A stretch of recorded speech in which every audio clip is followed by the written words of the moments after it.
name's Lily, welcome to my channel. Today I'm just gonna express all my emotions about Victor Hugo's The Hunchback of Notre Dame.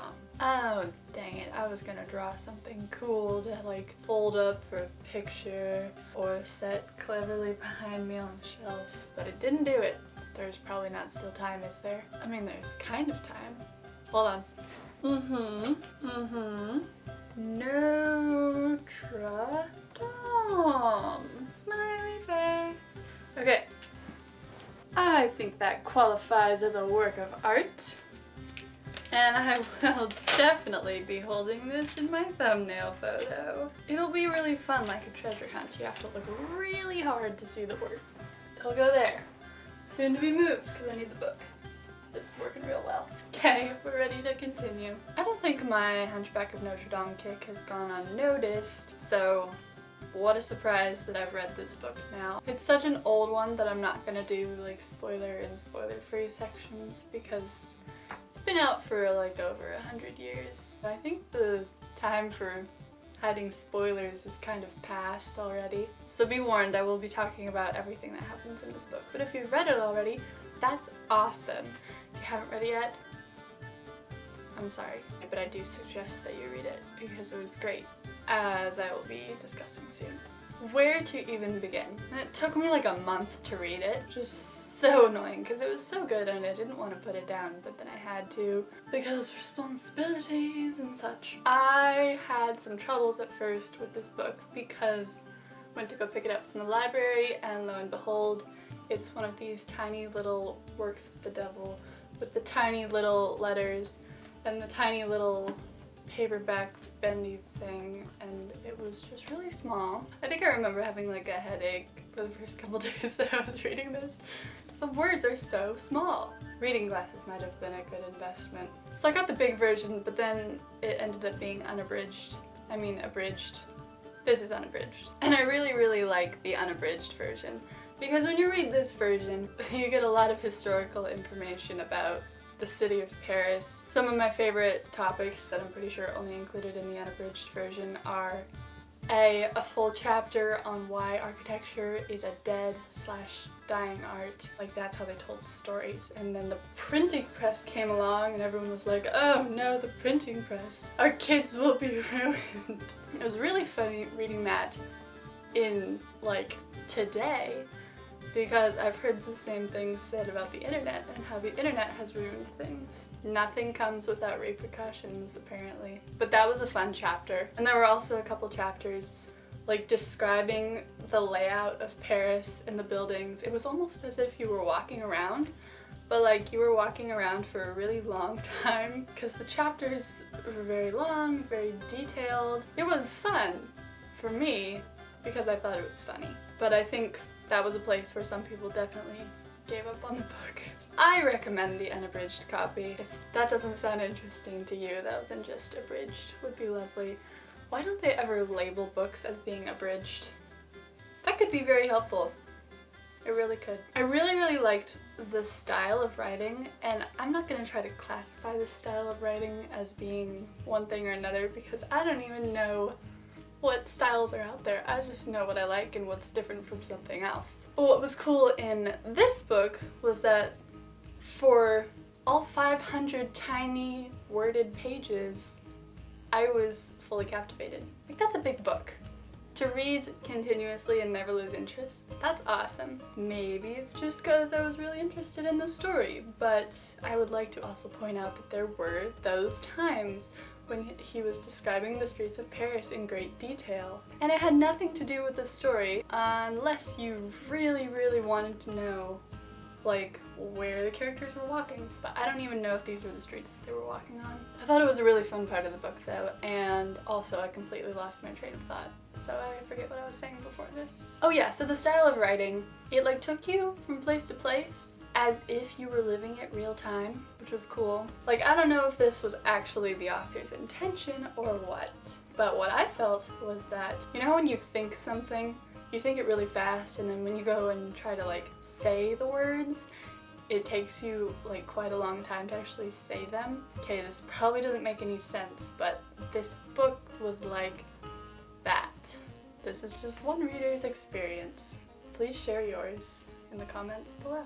I thought it was awesome, and I can't really pinpoint why it was like this, but it sure was. I was surprised to find out that Quasimodo is not even like a main character in this book. He was definitely an important part of the story. Reading the afterword at the very end of the book, I learned that The Hunchback of Notre Dame is not even an accurate title because it was a title that Victor Hugo didn't even approve of at the time. I don't even know what the original title of the book was, but the main character of the book was the cathedral, which I thought was very cool. And I didn't even think of it that way. I should really learn to pick up on that. In Pirates of the Caribbean 3, I was watching some bonus features and they were saying how the Maelstrom, or the Whirlpool, or whatever you want to call it, was a character in the movie. And I was like, what? I guess a building was the main character. Maybe that's why they had that chapter on architecture, because this guy just really liked buildings. I wonder who the main character in Les Mis is, because there is no prominent character in that. I want to know if it's some sort of building that I was looking past this whole time. It was really fun to read through and pick out like different elements that I'm sure inspired like parts of the Disney movie, parts of the songs in the off-Broadway cast recording. Wink. Notice I said off-Broadway this time. I will learn.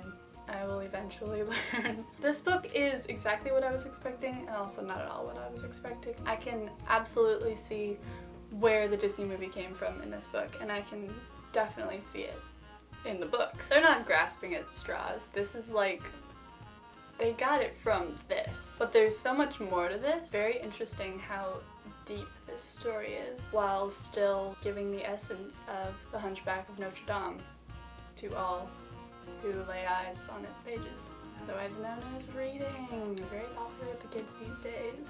Claude Frollo, the Archdeacon of creepiness, is the worst and should be banished from like everything. Well, he dies in the end, so I guess that's punishment enough. He is such a creep.